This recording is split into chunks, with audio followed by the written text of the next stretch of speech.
Hello guys, welcome to Algebra. Now you might be thinking, why do I even need these properties? Because if you use these properties, it will reduce your mistakes in solving algebraic problems. And the good news, most of these ideas are actually things you already know. This is called commutative properties. It says you can change the order and the result stays the same. For example, if you have 3 apples and 5 apples, it's just equal 5 apple plus 3 apples. This is 8 apples and this is 8 apple. So that's why this is equal.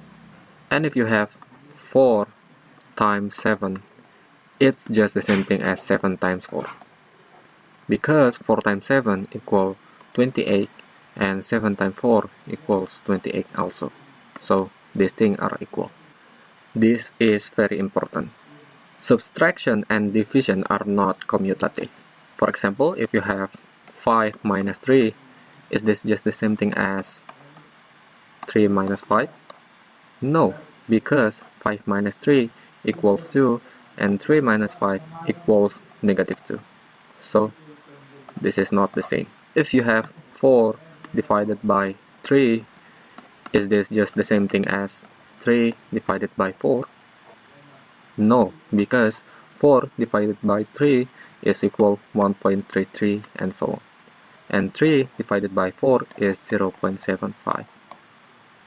So these things are not equal. This is called associative property. This property is about grouping. You can change the parentheses and the result stays the same. For example, if you have 2 plus 1 plus 6. If you have this, you can do this first or you can do this first. If you do this first, you have 3 plus 6. So you get 9. If you do this first, you get 7 and this is plus 2. 2 plus 7 is 9. And it works for multiplication also. If you have 2 times 1 times 6, you can do this first. You have 2 times 6, you get 12. Or you can do this first. You get 1 times 6 equals 6 and times 2. 2 times 6 equals 12. And this is not work for subtraction and division. So if you have 5 minus 3 in the parentheses and minus 1, is that the same thing as 5 minus 3 minus 1 in the parentheses? No, because 5 minus 3 equals 2 and 2 minus 1 is 1.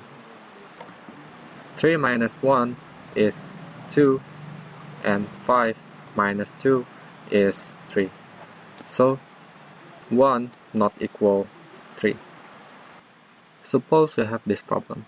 First you do 6 divided by 2 is 3 and divided by 2 you get 1.5. And if you do 2 divided by 2 is 1 and 6 divided by 1 is equal 6. So these things are not equal. Maybe some of you answer this problem, you get 9.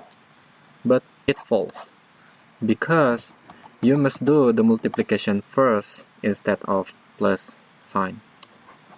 So this is 6 and this is plus 1. So you get 7.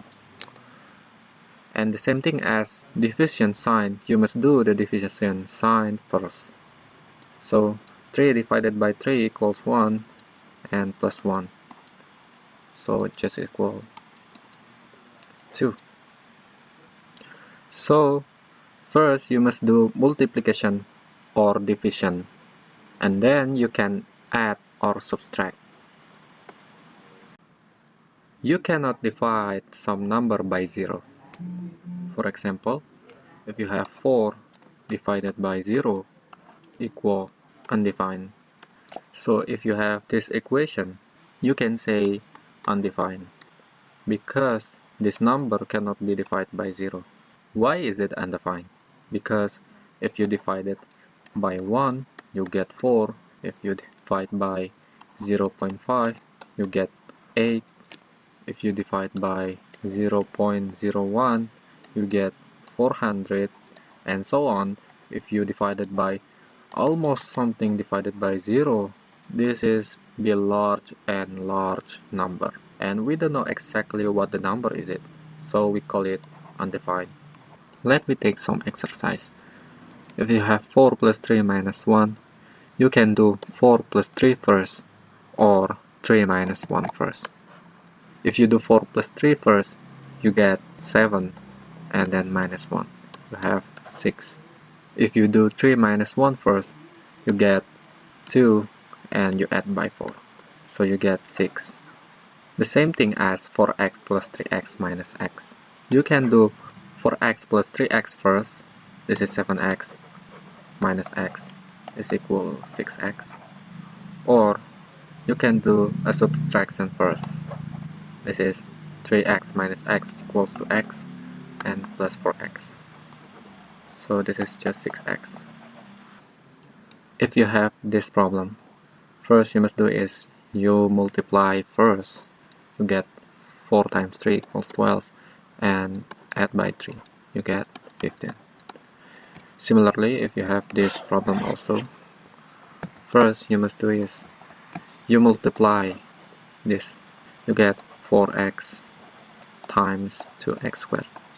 It's just the same thing as 4 times 2 and times x times x times x, because we can break x squared into x times x, so you get 8 times x times x times x is x cubed.